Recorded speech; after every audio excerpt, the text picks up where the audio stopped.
Hi കൂട്ടുകാരെ, എല്ലാവർക്കും സുഖമാണോ? നമുക്ക് വറുത്തരച്ച ഒരു ചിക്കൻ കറി തയ്യാറാക്കാം.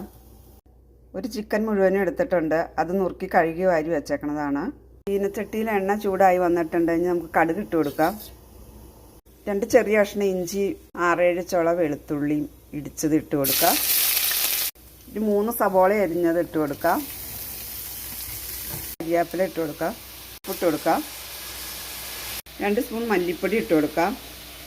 2 സ്പൂൺ മുളക് പൊടി, 1/2 ടീസ്പൂൺ മഞ്ഞൾപ്പൊടി, 2 spoon chicken masala, 1/2 teaspoon garam masala പൊടിച്ചത്, 4 ഗ്രാമ്പു, 5 ചെറിയ കഷ്ണം കറുകപ്പട്ട, കോലം നുറുക്കിയത് ഇട്ട് കൊടുക്കാം.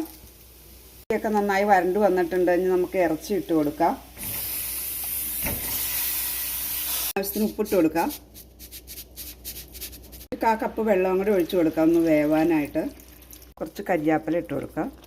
ചിക്കനകത്ത് വെള്ളം ഉള്ളത് കൊണ്ട് നമ്മൾ ഒത്തിരി വെള്ളമൊന്നും ഒഴിച്ചു കൊടുക്കേണ്ട ആവശ്യമില്ല. ഇനി നമുക്ക് മൂടി വെച്ച് വേവിക്കാം. ഞാനിവിടെ അരമുറി തേങ്ങ വറുത്ത് വെച്ചിട്ടുണ്ട്. വേറെ പൊടികളൊന്നും ചേർത്തിട്ടില്ല. വേവുമ്പോഴത്തേക്കും നമുക്ക് നന്നായിട്ട് അരച്ചെടുക്കാം. മൂടിയെടുത്ത് നമുക്കൊന്ന് ഇളക്കി കൊടുക്കാം. വെള്ളമൊക്കെ ആയി വന്നിട്ടുണ്ട് നല്ലോണം. അപ്പം എൻ്റെ വീഡിയോ ഇഷ്ടപ്പെട്ടാൽ ലൈക്ക് ചെയ്യുകയും കമൻറ്റ് ചെയ്യുകയും ഷെയർ ചെയ്യുകയും ചെയ്യണേ. സബ്സ്ക്രൈബ് ചെയ്യാതെ കാണുന്നവരൊന്ന് സബ്സ്ക്രൈബ് ചെയ്യണേ. ഇതൊക്കെ വെന്ത് വന്നിട്ടുണ്ടെങ്കിൽ നമുക്ക് അരപ്പൊഴിച്ചു കൊടുക്കാം.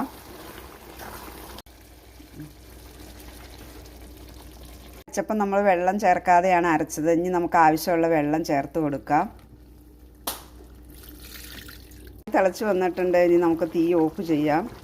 അധികം ചേരുവകളൊന്നും ചേർക്കാതെ പെട്ടെന്ന് തയ്യാറാക്കാൻ പറ്റുന്ന വറുത്തരച്ച ചിക്കൻ കറിയാണ് ഞാനിവിടെ തയ്യാറാക്കിയത്. ചിക്കൻ കറി റെഡിയായി. എല്ലാവരും ട്രൈ ചെയ്ത് നോക്കണേ.